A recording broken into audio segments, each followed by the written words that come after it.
Hello, we're here with Jordan Gray, winner of the Sunday Mega Challenge at UK Nats 2025. Yo, dig my wife right here. There's the white. Check it out. Yeah, check it out. It's very nice. Very nice. Jordan, what deck did you win with? The only deck. Mermail, baby. It's the only deck. Literally, best deck. Don't worry about the actual main event. Those are ass anyway. You want to play in the side. You want to Okay. play the Sunday Mega Challenge. Okay. That's the real Nats. Let's be honest. Yeah. So yeah, what were you running? Yeah. Let's go Alright, straight to so it. there's some standard shit. I'll try and keep this in frame as best I can. So, yep. The best starter in the game. Look at this guy, sexy AF.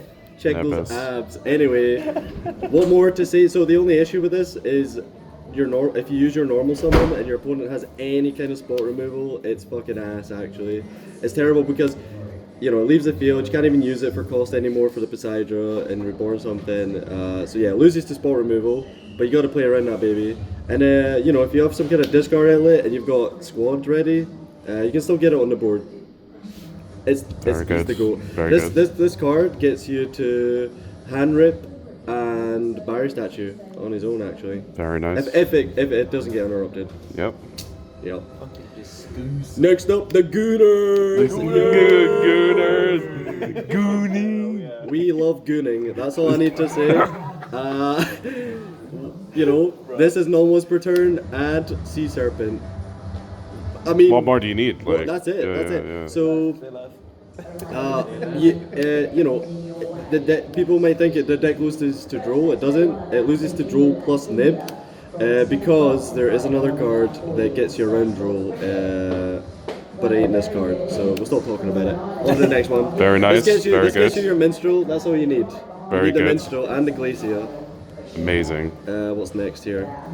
Next up, the squad. The squad. The squad. Squad's pretty tight. It plays around draw. It summons from deck, and normally, usually you're sending this off the Neptibus because you're expecting the draw, and you tend to add the Abyss Rain as your first add. That's the safest thing to do. If you don't do that and if you know what's in their hand already, you opened the Deep Sea Minstrel one of, and you rip anything that can stop you. You go full combo. You probably actually just send goons instead of this first. Then you end up discarding this with Deep Sea Minstrel, summoning from deck, and just going crazy sickle mode. Also, the tutor effect is underrated because if you're in like a weird game state where it's like you need a rank 7, there you go. This guy's just a rank 7. Nice, nice. Very good. I only play 2 peg. I don't know if some people are on 3 still, or some people play 3, some people play 1. But like this card, I think is okay at 2 because you want to keep it tight. I'm on a tight 40. And when you're summoning all the fish, you're not making rank 4s anymore. Rank 4s are out. They're cringe. Anyone who plays for Partu or that shitty snow giant, they're ass, and they're not winning side deck nationals, side event nationals. This is actually kind of a real piece that you need. It can be a starter actually. It can be a better starter than Neptibus sometimes. Sometimes you know that they've got spot removal ready off rip to stop your normal summon Neptibus. You just summon this and send like a squad or gooners, and you're popping off from there. To be honest, that's all I'm gonna say. Very about good. that. Very good. And you need them on the board to help you get to your Deep Sea Minstrel because it's Pike plus level 3 tuner. So, I actually play 3 of these bad boys. Boom. Boom. Opening this card is fucking crazy. It means you can go like balls to the walls, send it, and you don't have to worry about draw. So play 3 of these. You want to open it, and even if you open multiple, it's fine because they might want to hit one of these in your grave. Yeah. And you've got another one to activate on their turn. Very to good. Discard draw. Very good. Very good. Standard. What is next? Very standard shit. Oh, some one-offs. Heavy infantry in the main. He's goated. Sometimes I get into a weird point where it's like, I just need bodies, and this guy, if you summon this guy off of Shadow Squad, that's another normal summon, fam. Yep, so I mean, he's good. Yeah. Comes up. It comes up. This guy, you want him in your hand by the end of your turn to protect your barrier statue. Very good. From the normal summon. We're getting to that. Abyss Deus. I only play one actually. Some people might still be on free. Like I said, it's tight. And why would playing more of these has like never come up. It feels kind of bad discarding something that doesn't do anything. So if you've got like a shitty hand, however, I did some crazy bait in like round 5 or something, where like I sent Mermail Abyss Pike to summon this because I knew he had something like an Ash, and I didn't want him to Ash my Abyss Rain. So what I did is I discarded the Abyss Pike, summoned this, activated the effect, making him think my hand was terrible, like kind of the bait. He ashed it, thinking, oh, he's going to get to the rain, you know, and then, like, get to everything else. And I was like, cool. And then I just straight up used rain, tribute this guy, summon the coelacanth, like... Very nice. Don't even care, bro. Very nice. Goated plays. I play 3 of these in the main, actually, because you need a bit of help going second. And this is the best go second card, probably in the game. Hear me out. Sends for cost from hand or field to summon, which is great. Then on summon, sends from deck as cost to target bounce. Yeah, good luck, bozo. That's all I'm gonna say. Let's go. So part of the fish package, we're running barfly fish. Oh, okay. And we're running the gluttonous dolphin. Okay. I think everyone's on this, or most people are on this. I actually saw some crazy different rank 3, level 3 fish in like top 8 earlier today, but I haven't seen that before. But anyway, this guy actually goated. He's an extender. When he's on the field, he can summon another card. He's a tuner, level 3. Level 3 and level 7s are most important in the deck. You normally are overlaying these guys for the Virtue, and then pitching them, and then getting them back with either a Coral or a Bistrite, and then going on from there. This gets you to like Synchro 9 plays and stuff like that. Barfly Fish, it's funny. It's not even a dead card in hand, which is why it's kind of cool. You can discard it for cost, and when you discard it for cost, it just jumps back to your hand. And then when it's in the grave, if you need that extra body to get like the Mermail King up, once you've sent something to make a Synchro or a Link, you can activate it, discard, summon it back, and then you're going linking up to Link 3. Yeah. So he's cool. Nice. What else we got? 1 Minstrel in the main. You don't want to see more than one of these cards going first. Going second. So I only play 1. It's searchable. I play 2 in the side, but we'll get to that. Because you definitely want to side these in going first. If you know you're going first and you open this, you fucking won. Like straight up, you won if you've got a good discard target. Round 6. My op, he saw me resolve. I was about to resolve this with like a Dragoons as a discard, and he didn't want me to see what he had, so he just scooped immediately.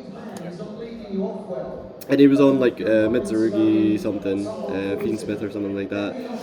Glacia, hand rip's kinda good. Round 6.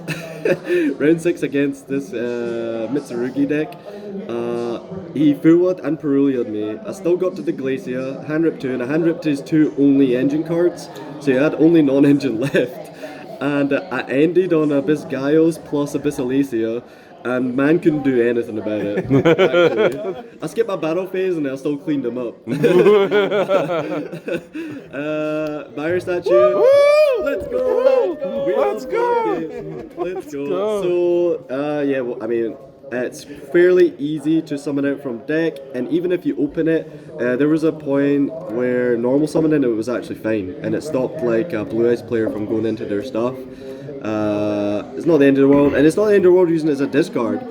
It can bait your opponent into like thinking that you have nothing, and then you're just planning to revive it with like a Coral Anemone later. Anyway, it doesn't matter. Do you think this card should be banned, or do you think that Stormwind should come back? I don't think this. I think the deck would be actually fine without this card. I think if this card got banned, the deck would just become like a go in second deck. But should Stormwind come back though?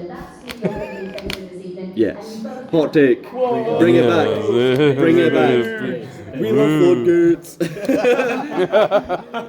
Gripping and floodgates. And the Let's biggest fish go. in the Ooh, sea. damn! Hold that up to the camera. Yeah. So this guy is the actually going first. This guy is the deck. Going second, it's nice to summon this, but normally I'm not really summoning it unless I like. I need to kill you right there, and you've got nothing left. If you've got no interruptions, one hidden effect that no one really realizes is if you've got like a abyss pike on the field, or even a gluttonous rip dolphin, or a butterfly fish, it gets targeted like imperm or something, and you just say, okay, I'll send one of my fish to negate that. Yeah. Like, yeah. okay, and then I'll just summon more fish. More fish. Anyway, this guy gets you to barrier statue. So you need Abyss Shrine to resolve, and then this guy to resolve. And he's a level 7, so even if it does get stopped, you can usually you've got enough to go into rank 7 anyway. Oh, that's all the engine actually. So non-engine is triple Fualos because the card's cracked. Triple. That's a good card. There's some like anti-synergy in the non-engine, but if you play around it and think, if you have more than 2 brain cells, you're usually okay. Which, you know, I only got those recently. So triple Perulia. Perulia is good currently, and it's a water, so it's a discard target. You can send it off Poseidro even. Like, yeah, it's not terrible. Triple droll format. Triple Imperm and Triple Impulse. Domi Impulse. I just think right now this is the best non-engine you can be running in the main, to be honest. Not much more to say, but that's all dependent on like what the meta deck is, and the meta deck just happens to lose to some of these cards. Yep, not much more to say about that. Nice. What's in the extra deck? Alright, we'll do extra deck. So extra deck, I'll start with the sinks. So we'll go Ice Shade, give me your A-Green. This actually came up a couple times today. The banish effect's really clean. This was one of my Embor pieces, not in this event, but I played it against Crystron. It kind of came in clutch. It's pretty good against Malice, just like protects your monsters from being banished. Yeah, not much more to say about that really. It's like really easy to get into a Sync 10 in this deck. Ravenous Croc. This is another potential Embor piece. If you've already minstreled, then you don't need to use the Trishula to banish a card. You go up into the Ravenous Croc, 2 free draws, and if you couldn't, for some reason, if you got like Ashed and you couldn't get to your heavy infantry, you can just use this to protect your barrier statue instead. It just discard 2, pop 1, like it protects your barrier statue from the normal summon attack. White Monoceros, it's a Sync 7. Just an extender. Once you use the Sealer Cap, you sync. You got 4+3, so you sync up into 7. 7 brings back the Grethus. The Grethus is now live. Then you overlay for the Virtue and crack on from there. And then you overlay this on the Sealer Camp, actually into Abyss Strike. So yeah, 7s are cool. We're playing Dragite. So a lot of the time, one of your Embor pieces, if you're worried about like spells traps. One of your Embor PCs, so you end on like Prima Donna, use a Prima Donna's effect, get the barrier statue out, and you've got opportunity to summon a level 1, and she's a level 7 tuner, so you just like sync up into this guy, and if you've used the Haggard Lizardos, you can actually spin it back to your extra deck, and the Prima Donna gives it target protection. Speaking of Prima Donna, this is a barrier statue, so it literally it's barrier statue plus level 7 tuner. Yeah. You can go into a rank 7, or you can go into a sync 8. You usually play in level 3s, or you can go into a sync 10. Yeah. It's just made for the deck. And if you could, you got Trish, Big Trish here. She is pretty cool when you couldn't resolve Deep Sea Minstrel for whatever reason. If you couldn't get to it, because the deck kind of needs you to not stop it a couple times for you to get to like Minstrel early and then actually do something with it, unless you open a cracked hand. So sometimes this is a backup. If you can't get to the Croc, you can get to this. Yeah. banish a card, and then you can bounce that back to summon the barrier. Very nice. Onto the Xyz, we're onto rank 3, the Virtue Dragon. Actually, I play Virtue Stream on the side, but normally this is just adding back a resource from Grave. Usually a Dragoons, because you want to get the Dragoons back to send it with the Poseidra, just to give you more advantage when you're sending it to Grave and getting your dudes out. Bistrite, just an extender. I literally only use the Reborn effect and use it to get the Poseidra. And then Poseidra. This card is fucking insane. If your opponent, if your op doesn't have any more interruption, you've eaten it because there's so much gas in the deck, and you can still make a rank 7. That's the end game. That's the goal, right? You want to make the rank 7. They've got a board. You build this. You detach 2. Send 1 for cost, so that could be a marksman, which we'll get to, or a heavy infantry if you don't need the card advantage, and then you just fucking bounce 3, pop 1. Like, what do? Non-target by the way. And then it extends, bro. You fucking send it, and then it soul charges. Like, what?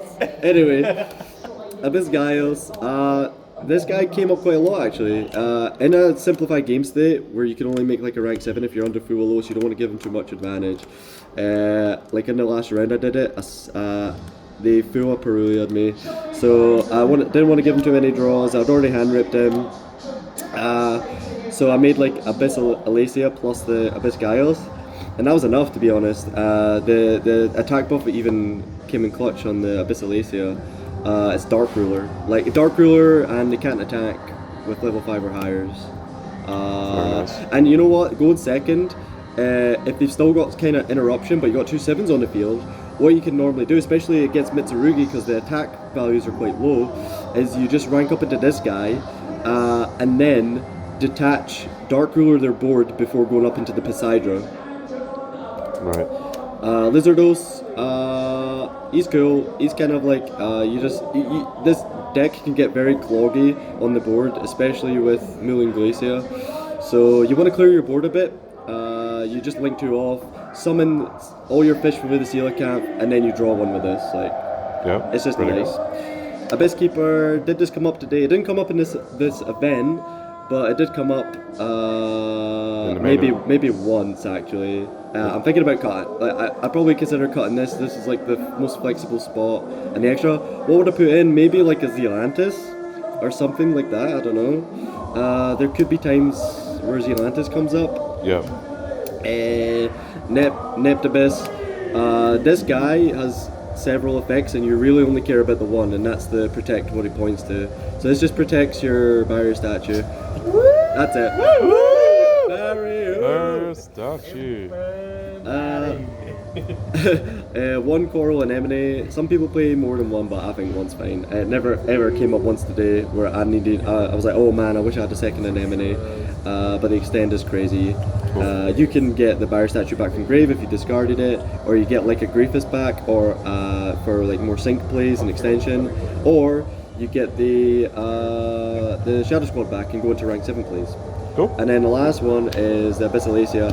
This is maybe the second most flex spot, but I like it. In simplified game states, this fucking card is goated. It's like your op doesn't want to destroy it, because you just go full combo. If they destroy it in battle or anything like that, you just go, okay, send cost, and then summon Poseidra effect, send cost, bounce, and you just pop off like crazy. It can summon barrier statue too. It can send barrier, summon barrier. That's it for the extra. Nice. Let's fucking Nice go. one. Any thoughts on the side deck at all? Yes, so the side deck, there is some secret sauce in here. So let's have a look at it real quick. So, like I mentioned before, we play the other 2 Deep Sea Minstrels. If you know you're going first, if you win the die roll and you're going first last game, you 100% side these in, because you kind of just win if you see them in the opening hand. Very nice. I think this is a little bit saucy, but I'm playing triple DD Crow. Obviously, I'm not going to play Bestials, and I think DD Crow is pretty good actually. It didn't come up too much. I didn't really see it that much when I sided it in. Classic. But I think there was times where I was like, I wish I had it right now, but after siding in, and then I go call by. This is a side, you're siding out your Charmies if you're going first, so you probably side this in normally. Again, Ash in the extra. This Ash is is going first card for me to stop Charmies. That's Yeah. pretty much it. Ooh, yeah, I'll save the sauce for last. So I've got the one of talents. That's like just again another good go card. first card. Another go first card is Virtue Stream. You're making the Virtue Dragon quite often. It's quite nice to have this. So you just add it from deck and then you set it and then you're good. It's pop 1, pop 2. I'm not even going to talk about it. Let's go. It's Yeah. just you need to play Yeah. it. And then finally the secret sauce. Oh! This card is like MVP. This card is kind of MVP, right? It didn't win me the last round of the event, but it was like round 5 or something like that. I was up against, what was it? Was it Kashtira Odeon or something? Anyway, I was up against, and it was a beatdown. It was a simplified game state, and I got a chance. I sent Neptibus as cost to summon something, and I needed a target to revive. I had like this, I had like Shadow Squad, I had some like Dragoons or something in the grave, which is like the biggest beater. But Yeah. I ended up summoning back this. I read it literally for the first time on in that game, and I was like, I was reading it, and I was like, wait a minute. This says if it does battle damage, and he didn't have a monster on the board. If it does battle damage, E-Tele. And that just like won me the game. I just fucking cleaned him out after that. I went main phase 2, started doing all my plays because I had the extra body. Yeah, it was clean. Nice one. Amazing. Any final thoughts on the deck? Best deck. Best deck. Oh, Now the let's deck go. has a there's like a good amount of RNG involved, but there's a lot of decision making involved too. Especially when you're getting charmed left, right, and center, you really have to be tactical about every single decision you make on it. So it can be kind of big brain sometimes, but it's like a quite resilient deck. It's rogue. I think it can win though. I mean, it made top 8, I think, in the actual main event. So Yeah. yeah, nice good one. ass deck, and it's fun as shit. Nice one. Why do you side in Ash for? Like, why don't you main deck it? Why do you side it? Why side Ash? I mean, cause the non-engine spots are kind of tight. Like, what other non-engine would I take out? I don't really like, to be honest, I don't like playing Droll and Ash in the same in the main together. I think you kind of go for one or the other. And like I said, when I side the Ashes in, I side them in going second because I like want to just stop the charming. Like earlier, I think actually round 6, I got Peruliad, and I was like, You mean "Cool." first, right? Yeah, going first. Yeah. Round I 6. said second. Oh, sorry, sorry. So round 6, going first. I got hit with the Perulia, but I held. I had the Ash. I held, and I was just like, cool. I don't care that much. I'll give you one draw, maybe. Like, I could give you no draws technically, and then the Fualos me later on, and I was like, held the Ash for that. So I literally hold it for Fualos.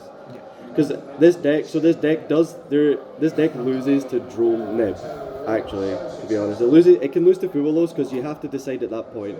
Do you go hand rip, if you're allowed to? Do you go hand rip and just put them on Better Habit? Or do you like pass on like 2 normal monsters that do nothing? Or do you go full send? And I've done full send and it worked. Literally that last game, it wasn't that last game, it was a game 1, I full sent it, and it worked out actually. Let's go. So, Nice one. sometimes it works. I'd say more often than not it doesn't work though. Every time I do, like most times, I'd say like 80% full send under Fualos, like Sailor Camp and stuff, it's not good. Because they probably, especially if it's after post side, they've sided in Nib. I'm like, yeah, so. Cool. Nice one. That's my guide on how to win baddies like this. Yo, let's go. Say Let's go. Shout outs to the homies here. Let's go. Let's go. That's the goat. That's the goat. Yeah, shout out to the homies. Yeah, that's about it. Cool. Nice. Well done.